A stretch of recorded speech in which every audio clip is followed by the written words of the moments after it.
নমস্কার, ডিজিটাল খবরিলালে সবাইকে স্বাগত। এবং লোকসভা নির্বাচন 2024 তার আগেই একেবারে দিন ঘোষণা হয়ে গেছে। আমরা সবাই জানি যে 19শে এপ্রিল থেকে ভোট গ্রহণ প্রক্রিয়া শুরু হচ্ছে গোটা পশ্চিমবঙ্গ এবং গোটা দেশ জুড়ে। কিন্তু তারই আগে আমরা সবাই জানি যে লোকসভা ভোট বা যে কোনো নির্বাচনের আগে নির্বাচন কমিশন বিভিন্ন ধরনের প্রশাসনিক পদে প্রশাসনিকের যে উচ্চ পদস্থ অফিসার আছে তাদেরকে বদল করে, সেখানে রদবদল হয়। এটা একটি রুটিন ঘটনা। কিন্তু এই মুহূর্তে যে বড় ঘটনাটি বা বড় খবর সামনে আসছে, রাজ্য পুলিশের ডিজি রাজীব কুমার তাকে কিন্তু এই মুহূর্তে নির্বাচন কমিশনের নির্দেশে তার পদ থেকে সরিয়ে দেওয়া হয়েছে। অর্থাৎ রাজ্য পুলিশের ডিজি রাজীব কুমার তাকে কিন্তু অপসারিত করা হয়েছে তার পদ থেকে। একই সঙ্গে কড়া নির্দেশ দিয়েছে নির্বাচন কমিশন যে রাজীব কুমারকে কোনোভাবেই নির্বাচন সংক্রান্ত কোনো বিষয়ে তাকে রাখা যাবে না, কোনো বিষয়ের সাথে তাকে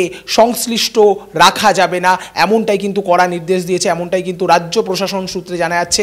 অপরদিকে নতুন যিনি ডিজি রাজ্য পুলিশের বিবেক সহায়, তাকেই নতুন ডিজি হিসাবে নির্বাচন কমিশন নিযুক্ত করেছে। প্রসঙ্গত উল্লেখ্য, 1988 ব্যাচের আইপিএস অফিসার বিবেক সহায় এর আগেও রাজ্য পুলিশের ডিজি ছিলেন।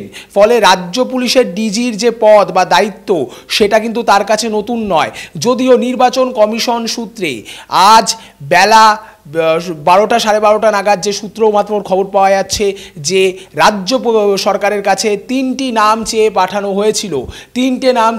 হয়েছিল রাজীব কুমারের বদলি হিসাবে। কিন্তু সেই জায়গায় দাঁড়িয়ে প্রাথমিকভাবে যেটা মনে করা হয়েছে বা প্রাথমিকভাবে সূত্র মারফত যে খবর পাওয়া যাচ্ছিল যে অভিজ্ঞতার নিরিখে রাজীব কুমারের বদলি হিসাবে প্রথম দফায় নাকি সেখানে নাম ছিল না বিবেক সহায়ের। পরবর্তীকালে অবশ্য তিনি রাজ্য পুলিশের নয়া ডিজি হিসাবে নিযুক্ত হয়েছেন, এমনটাই জানা যাচ্ছে রাজ্য প্রশাসন সূত্রে এবং নির্বাচন কমিশন সূত্রে। অপরদিকে বলে রাখা ভালো যে নির্বাচন কমিশনার রাজীব কুমার তিনি কিন্তু পরিষ্কারভাবে যেদিন নির্বাচনের দিনক্ষণ ঘোষণা করা হয়েছিল সেই দিন যে সাংবাদিক সম্মেলন তিনি করেছেন, সেখানে কিন্তু তিনি তিনটে বিষয়ে উল্লেখ করেছিলেন।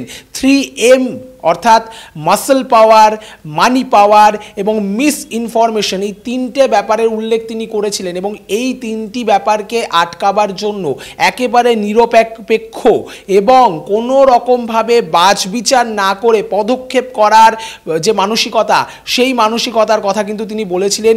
বিভিন্ন ক্ষেত্রে পুলিশ প্রশাসন থেকে শুরু করে যারা পর্যবেক্ষক রয়েছে সবার ক্ষেত্রেই কিন্তু তিনি এই মানসিকতায় কাজ করবার কথা বারংবার বলেছিলেন। তিনি এটাও বলেন যে 7 দফায় ভোট হচ্ছে এবং এই ভোটের মূল লক্ষ্যই হলো অবাধ শান্তিপূর্ণ ভোট এবং এই ভোট যেন নিরপেক্ষ থাকে।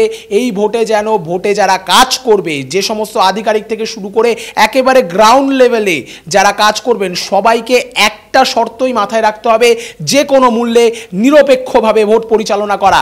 এবার সেই নিরপেক্ষভাবে বা ভোট পরিচালনা করার লক্ষ্যেই কিন্তু রাজ্য প্রশাসনকে কড়া নির্দেশ ছিল নির্বাচন কমিশন, এমনটাই কিন্তু মনে করা হচ্ছে। অপরদিকে রাজ্য পুলিশের ডিজি রাজীব কুমার তাকে অপসারণ করাটাও কিন্তু এই প্রক্রিয়ারই অঙ্গ, এমনটাই কিন্তু মনে করা হচ্ছে। কারণ এর আগে আমরা দেখেছি বিভিন্ন ক্ষেত্রে বিভিন্ন সময়ে বিরোধীরা রাজ্য পুলিশের ডিজি বিশেষত রাজীব কুমার তাকে নিয়ে কিন্তু বিভিন্ন ধরনের অভিযোগ করেছেন। এমনকি সাম্প্রতিক সময়ে সন্দেশখালির ঘটনা নিয়ে বিরোধী দলনেতা শুভেন্দু অধিকারী একাধিকবার রাজীব কুমারের বিরুদ্ধে অভিযোগ তুলেছিলেন এবং এমনকি তিনি বিভিন্ন ক্ষেত্রে রাজনৈতিক পক্ষপাত দুষ্ট রাজীব কুমার এমন অভিযোগ সংবাদ মাধ্যমের সামনে এবং তার বিভিন্ন সমাজ মাধ্যমের পোস্টে একাধিকবার করেছেন। ফলে সেক্ষেত্রে একটি বিতর্কের জায়গা অবশ্যই ছিল এবং সেই বিতর্কের জায়গা থেকেই খুব সম্ভবত নির্বাচন কমিশনের এহেন পদক্ষেপ, এমনটাই কিন্তু মনে করছে রাজ্যের রাজনৈতিক মহল। তবে আরও বলে রাখা ভালো যে নির্বাচন কমিশন 7 দফায় ভোট করছেন গোটা রাজ্যের ক্ষেত্রে, যেটা লক্ষ্য করা যাচ্ছে ইতিমধ্যে কিন্তু রাজ্যে কেন্দ্রীয় বাহিনীর প্রায় 150 কোম্পানি কেন্দ্রীয় বাহিনীর জওয়ান তারা কিন্তু পৌঁছে গিয়েছেন এবং তারা বিভিন্ন জায়গায় রুটমার্চ করছেন।